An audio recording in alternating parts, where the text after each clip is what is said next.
Thank you for being here this morning. I'm going to start with a list of names, and I want you to see how all these names are related. See if you can tell me what they all have in common.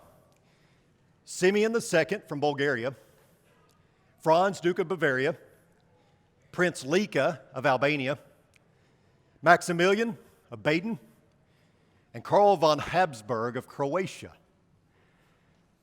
Now, Paul discoursed with the brethren, so that means you can answer, okay? What do all those people have in common? Somebody in the Family Center said they're all men. Okay, that's obvious. Yes, that's true. What else do they have in common? Very close. It's kind of a trick question, David. Very, very close. If you said that they are all pretenders, give yourself a pat on the back. Do you know what a pretender is? I'm sure you do, but do you know what a pretender is as it relates to a monarchy?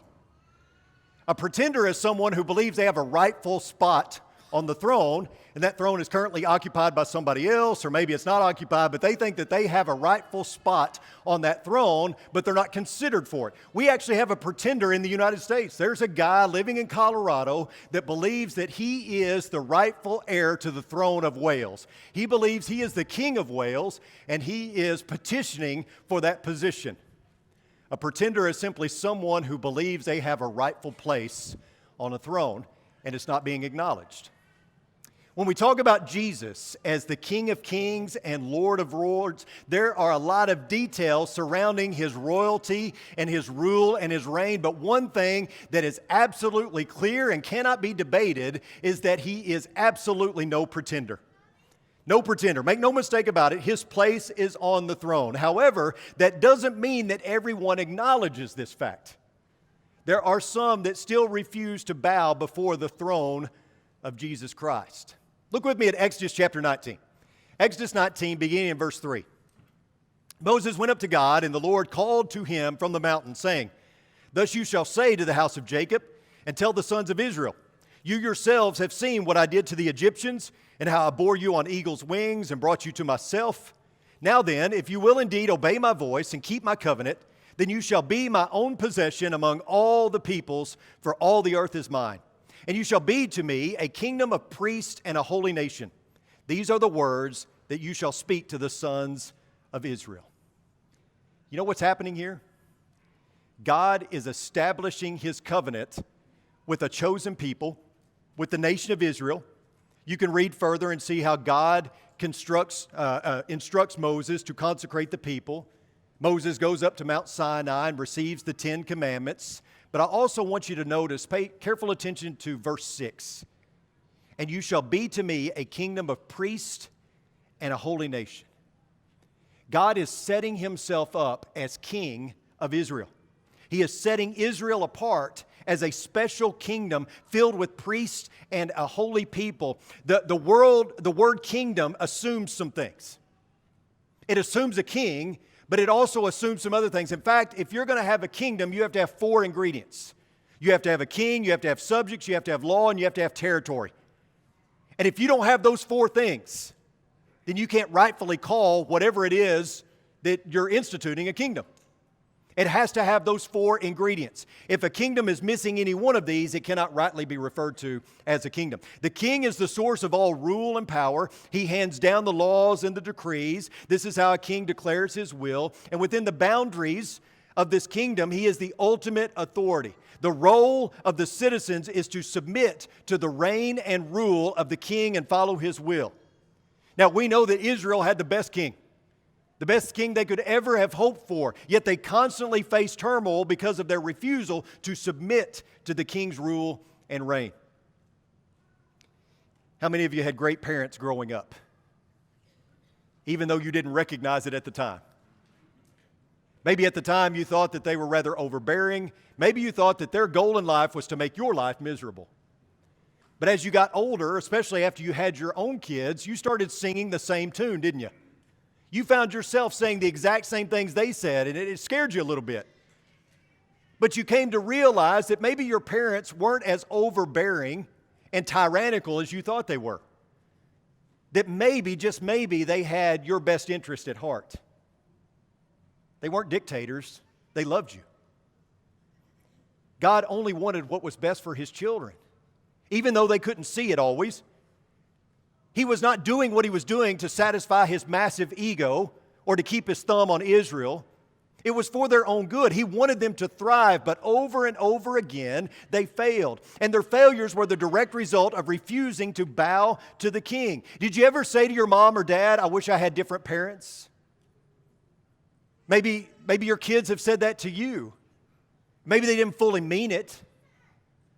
But that's in essence what Israel was saying to God. We wish we had a different king. They had the best king, but they wanted to be like the nations around them. And so God reluctantly gives them what they want. And as we know, there were some good kings sprinkled in, but for the most part, it was a long line of bad kings who were morally bankrupt, who got rich on the backs of the people, who set up altars to foreign gods. Why? Why wouldn't God just start over with a different nation? Why would he just give up and say, you know what? You people can't recognize greatness when it's in your sight. I'll just go on to some other people that will appreciate me more. It's kind of like the other day I was out walking and I saw this poster, this sign, excuse me, that was on a telephone pole. And it said, lost, $100 reward. And there was the picture of the ugliest dog I'd ever seen in my life. And I thought to myself, why in the world would anyone pay $100 to get this dog back? I mean, it had to be the ugliest dog I've ever seen.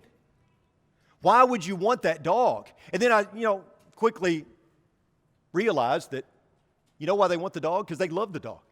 To them, it's not the ugliest dog in the world. To them, it's the best dog. It's a part of their family. They love and cherish their dog. They'll pay $100 to get it back because they love it so much. Because when you love something so much, you go to the nth degree, don't you? God gives the people what they want, which is a temporary line of earthly kings, human kings. And as I said, some of these kings were good, but most of them were selfish, corrupt, spiritually bankrupt, rulers who plunged Israel into deeper and deeper sin, but God was working. He still had a plan. Chances are you've heard the phrase, long live the king. You know where that comes from? It's actually a part of a bigger statement. The king is dead, long live the king. And the idea behind that phrase is continuity. The idea is that though the king has died, another will rise up in his stead that is from the same bloodline and will keep the continuity of the throne. The king is dead, long live the king. So behind this is an assurance to the citizens that there will be continuity as the new king comes from the bloodline of his predecessor. And to get a clearer picture of Jesus as king, we need to go back and look at the bloodline. And so we go back to Saul, we go back to David, and we understand that it was common that when someone ascended to the throne of Israel, they were anointed with oil. This made them the Lord's anointed. So when we read about Saul and David in 1 and 2 Samuel, we are literally reading about two messiahs. I've said this before, Jesus wasn't the only Messiah. A Messiah was someone who was anointed with oil, anointed by God. And so Saul and David were a form of a Messiah. They were both Messiahs. And have you ever noticed the contrast between these two kings? I mean, the Bible is full of contrast, right? In case you hadn't figured that out, the Bible is filled with contrast between light and dark and heaven and hell and good and bad and all those things. You see it right here between Saul and David. Saul was a man after the people's own heart as far as his earthly kingdom, but David shows us more of a heavenly kingdom, or at least a heavenly rule. He's a glimpse of what is to come. Now, David had his fair share of forgettable moments, but at his best, he gives us a glimpse of the future. Remember when Saul was in hot pursuit of David? David had achieved rock star status, and Saul didn't like it one bit. He was very jealous. And so he sent how many men to go and kill David? Yeah, a couple, right? No, 3,000. You'd think a couple would do it, but he sent 3,000 men to go and kill David. That's a little bit overkill. And I want you to notice what is written in 1 Samuel chapter 24, starting in verse 3. It says, he came to the sheepfolds on the way where there was a cave, and Saul went in to relieve himself. Now David and his men were sitting in the inner recesses of the cave. The men of David said to him, behold, this is the day of which the Lord said to you, behold, I am about to give your enemy into your hand, and you shall do to him as it seems good to you. Then David arose, cut off the edge of Saul's robe secretly, and it came about afterward that David's conscience bothered him because he had cut off the edge of Saul's robe. So Saul was vulnerable. This was David's golden opportunity to get rid of the threat to his life. And in fact, David's men encouraged him to do so. Take advantage of the opportunity, kill Saul. But notice what David says. Far be it from me, because of the Lord, that I should do this thing to my Lord, the Lord's anointed, to stretch out my hand against him, since he is the Lord's anointed. Saul was king. And David knew that. And that meant something to David. In David's mind, God put Saul on the throne, and if God wanted to remove Saul from the throne, then that was God's business. David's only responsibility was to bow down. Who does that sound like? Well, it sounds a lot like Jesus, doesn't it? The Messiah who was to come. David had many Christ-like qualities. He was a great king in so many ways, but he wasn't the perfect Messiah. Yet still, he gives us a preview of what God reigning and ruling through a human could look like. So, notice 2 Samuel chapter 7, starting in verse 12. It says, when your days are complete and you lie down with your fathers, I will raise up your descendant after you, who will come forth from you, and I will establish his kingdom. He shall build a house for my name, and I will establish the throne of his kingdom forever. I will be a father to him, and he will be a son to me. When he commits iniquity, I will correct him with the rod of men and the strokes of the sons of men. But my loving kindness shall not depart from him, as I took it away from Saul, whom I removed from before you. Your house and your kingdom shall endure before me forever. Your throne shall be established forever. In accordance with all these words and all the visions, so Nathan spoke to David. And you know what the main takeaway is from this passage? The main takeaway is long live the king. That's it. So there's this hypothetical question that gets tossed around among preachers. And the hypothetical question is this. If you had only one sermon to preach, what would it be?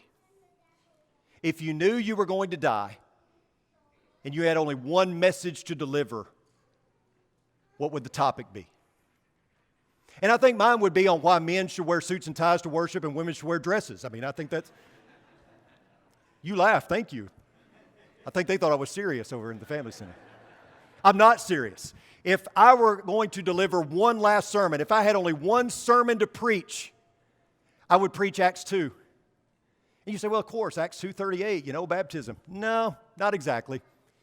Because unfortunately, we pluck Acts 2:38 out of context. We rip it from its context. There's a whole lot more going on in Acts 2, and it's all good. Acts 2:38 is great, but that's not the only thing that we should take away from Acts 2.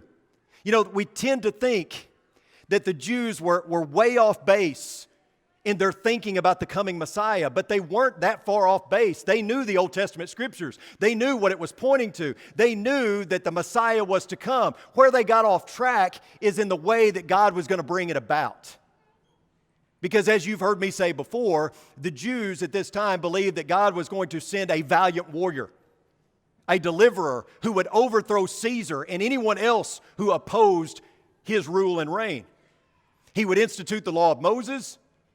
Everyone would worship Yahweh. That's how it would come about. The Jews never lost sight or conviction that they were indeed God's chosen people, that they were privileged.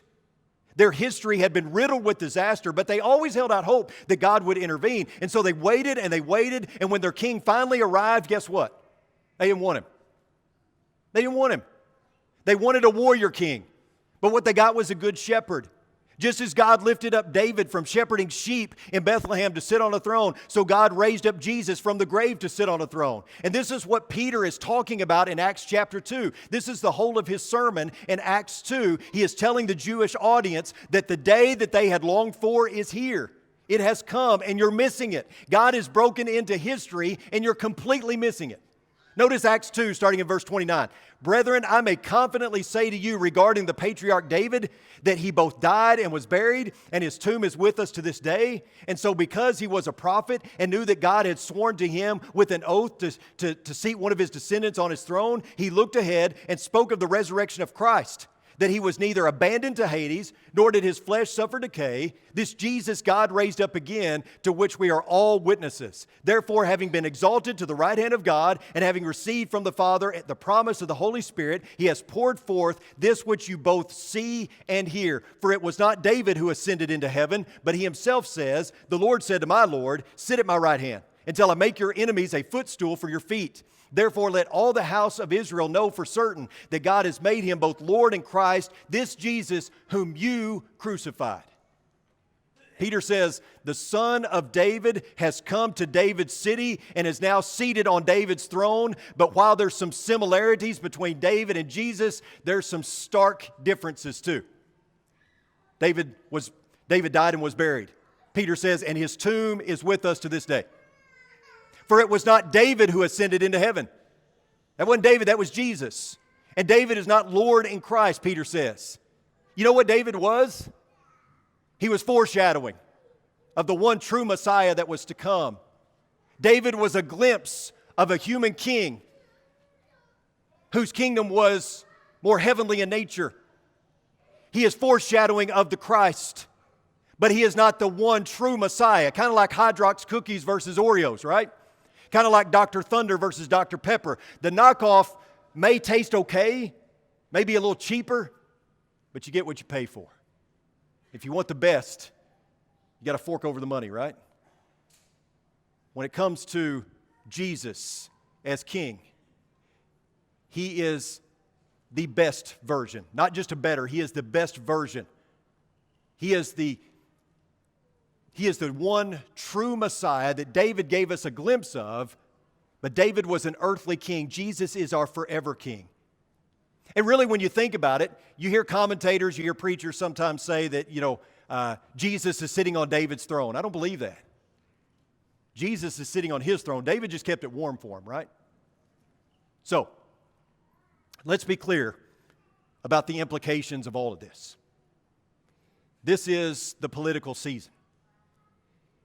And we have heard ads, talking heads, pontificating about what's going to come about in November. We have all these different town hall meetings coming up and debates and all these different things. And if you're like me, I can't wait till it's over. November 3rd can't come soon enough. And one day, it will be. It'll all be over. Not just the election, but the whole system. All of it. One day, not just the election, but this earthly kingdom, this carnal construct, all of it will be a thing of the past. But do you know what will have no end? The king's reign. Sometimes I'm asked where I stand politically as a preacher. I'm going to tell you this morning. Here's where I stand politically. Jesus reigns supreme. That is where I stand politically. He's my king. That's who receives my allegiance. I commit to his principles. I channel my energy toward carrying out his plan because my king has an agenda far greater than anyone else's in this earthly construct. My king has an agenda to save the world, and this plan is called the good news, the gospel, and as subjects of the king, each and every one of us must be committed to changing the world through Jesus' agenda, first and foremost, above anything else. Now hear me out. I'm in no way trying to diminish the political process or your right to vote. Being involved on the school board means that I'm involved in politics to some degree. I'm not saying you shouldn't vote. I'm not saying that that is beneath Christians, not by any stretch. I think that is a privilege that we have, and I intend to vote myself. However, hear me on this. I will not let a political candidate, a political party, or a political process have my heart, and you shouldn't either. I will not invest my livelihood in a carnal system for a few reasons. First, because Jesus' agenda has done far more to change the world than politics could ever do. Secondly, this earthly kingdom is temporary. And third, Jesus has already won. We know the outcome. I've looked at the back of the Bible. Guess what? We win. I know how this story ends. Like you, I want what's best for our country. I want what's best for my state and for my city. I want my children and grandchildren to grow up in a free country, in a nation that is blessed. I want an end to poverty and war and abortion and evil and corruption and injustice wherever it persists. But I have to constantly remind myself that no matter what happens, Jesus is king. He is in control. He has already claimed the victory. And therefore, my hopes, my dreams, my allegiance is not to an earthly system. How can it be? I'm not going to invest everything into a system that won't last. And I won't invest everything into a system that won't last because Jesus said this, my kingdom is not of this world. You know, we like to have a debate in our society, mainly in the sports world, about who is the GOAT. You know what that means? GOAT is an acronym for greatest of all time. And the talking heads in the sports world debate this all the time. Who's the GOAT in football? Many would say Tom Brady. Who's the GOAT in basketball? Michael Jordan or LeBron or Kobe. Who is the GOAT in baseball? You know, Joe DiMaggio, Babe Ruth, or whoever. And this debate will continue until the end of time. You know why? Because it's subjective. It's based on conjecture. No matter what you believe, there's somebody else who could debate you, and you're not any more right than anybody else. But one thing that cannot be debated, one thing that is absolutely certain, is that the greatest of all time is Jesus Christ. Now, the Jews had in their minds who the GOAT would be. Abraham, maybe Moses, but they missed it. We can't afford to miss it. We have to acknowledge that the GOAT, the greatest of all time, is Jesus Christ. We sing a song sometimes, King of my life, I crown thee now. Pretty song. Not sure it's exactly accurate though. Not saying we shouldn't sing it, I'm not sure it's exactly accurate because you don't crown anybody. You don't crown Jesus. He is the King of kings and Lord of lords, whether you acknowledge that or not. You say, well, I've made him, the personal king of my life. No, he's already King of kings and Lord of lords. You don't get to crown him. You just bow down to him. That's your responsibility, to bow to the King of kings and Lord of lords. And can I give you some friendly advice this morning? When Jesus returns, every knee is going to bow, even those who refuse to in this life. So I want to encourage you to go ahead and bow today. Don't wait. Bow now, and then get up and serve. Can we help you this morning? Do you have a need that we can pray with you about? Luke's going to lead us in a song. If you're ready to study the Bible with someone, if you're ready to take the next step in faith, if you want to talk about what that looks like, if you're ready to put on Christ in baptism, whatever your need is, we want to encourage you to respond as we stand and as we sing.